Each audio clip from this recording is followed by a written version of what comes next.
सबसे पहले हम लोग बात करते हैं कि अगर क्या हम लोग 3 ईएमआई नहीं जमा कराते, अगर बैंक को हम लोग 3 ईएमआई नहीं जमा कराते तो क्या बैंक हम पे लीगल एक्शन ले सकता है? तो एक तरह से इसको जवाब देखा जाए तो सही भी है। बैंक के पास ये अधिकार है कि अगर हम लोग बैंक को अगर 3 ईएमआई नहीं देते तो बैंक हम पे लीगल एक्शन ले सकता है, पर यह बात भी पूरी तरह से सही नहीं है कि हमें सीधे जेल पहुंचा सकता है।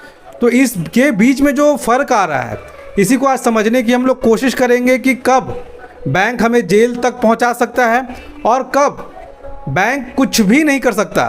तो वीडियो में बहुत अच्छे से सारी बातों को समझेंगे। सबसे पहले हम लोग बात करेंगे कि कोर्ट से क्या ऑर्डर है, कोर्ट हमें किन किन बातों पर बैंक में इंटरफेयर करता है।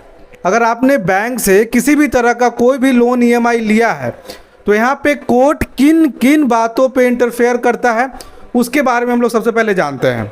अगर आपने बैंक से ईएमआई पे कुछ भी लिया है, आपने पैसे लिए हैं, सामान लिया है, कोई भी गाड़ी, कार, मोटरसाइकिल, कुछ भी, तो अब कोर्ट का ये ऑर्डर है कि सबसे पहले जो रिकवरी का प्रोसीजर है, रिकवरी के प्रोसीजर में यहाँ पे कस्टमर को हर एक बात पता होना चाहिए।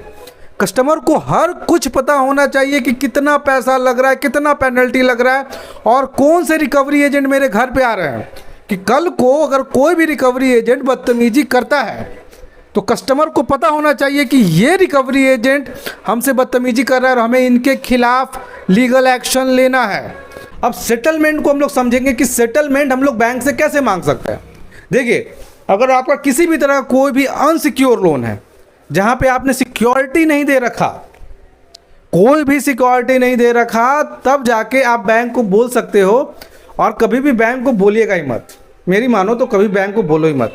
अगर आप जिस समय बैंक से बात करने चले गए, बैंक उसी समय ये समझ जाएगा कि कस्टमर फंसा हुआ है, कस्टमर अब पैसे निकालना चाहता है, कस्टमर के पास पैसा है, बस पैसे नहीं दे रहा, तो उसी समय वो आपको मैनिपुलेट करना शुरू कर देता है। और इसके अलावा कोर्ट कभी भी इंटरफेयर नहीं करता, क्योंकि आपको पता होगा कि जब मोरेटोरियम मांगा जा रहा था तो कोर्ट को ये ऑर्डर देने के लिए बोला गया था कि कोर्ट कितने दिनों के लिए मोरेटोरियम को एक्सटेंड करेगा। तो कोर्ट ने ये साफ तौर पे ये कह दिया था कि किसी भी वित्तीय मामले में कोर्ट का कोई भी हस्तक्षेप नहीं है। इसके लिए जो फाइनल कॉल है वो आपके फाइनेंस मिनिस्टर और आरबीआई ही ले सकता है।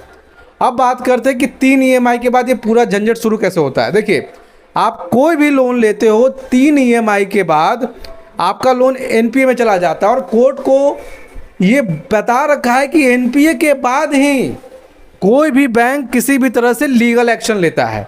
आपका जैसे ही 3 ईएमआई बाउंस होता है, बैंक यहाँ पे लीगल एक्शन लेना शुरू कर देता है। बैंक सबसे पहले कॉल करके रिकवरी एजेंट द्वारा आपको परेशान करता है। उसके बाद बैंक सबसे पहला काम क्या करता है, बैंक सबसे पहला काम करता है कि आपके चेक को बाउंस कराता है। और चेक को बाउंस भी वो सीधे तौर पे नहीं कराता, चेक को बाउंस कराने के ऊपर साजिश होता है, क्योंकि अब उनका मकसद ये है कि आपको फ्रॉड साबित करके जेल में पहुंचाए।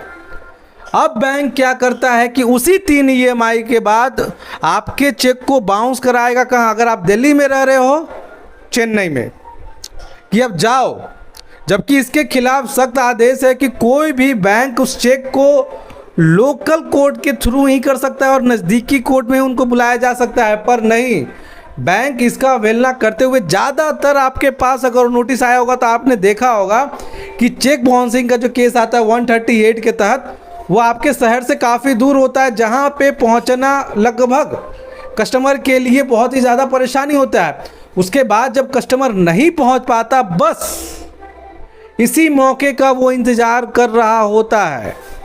और जैसे ही आप नहीं पहुंच पाते, बैंक तत्काल प्रभाव से आपको नोटिस भिजवाता है।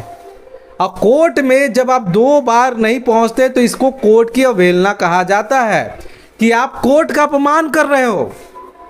देखिए, आपने किया कुछ भी नहीं है, आपने सिर्फ 3 ईएमआई नहीं दिए और बैंक इस बात को कहां तक पहुंचा रहा है। फिर बैंक द्वारा एक नोटिस जारी किया जाता है कि इस शख्स को लोकल थाने को इंटीमेट किया जाता है कि इस शख्स को पकड़ के लेके आओ। उसके बाद क्या, अब सिर्फ 3 मैं हर बार आपको रिपीट कर रहा हूँ, सिर्फ 3 ईएमआई है सर, सिर्फ 3 ईएमआई है। और आप कोर्ट में आ गए और आपको 14 दिन की न्यायिक हिरासत में भी लिया जा सकता है और आपको 2 साल की सज़ा भी हो सकती है।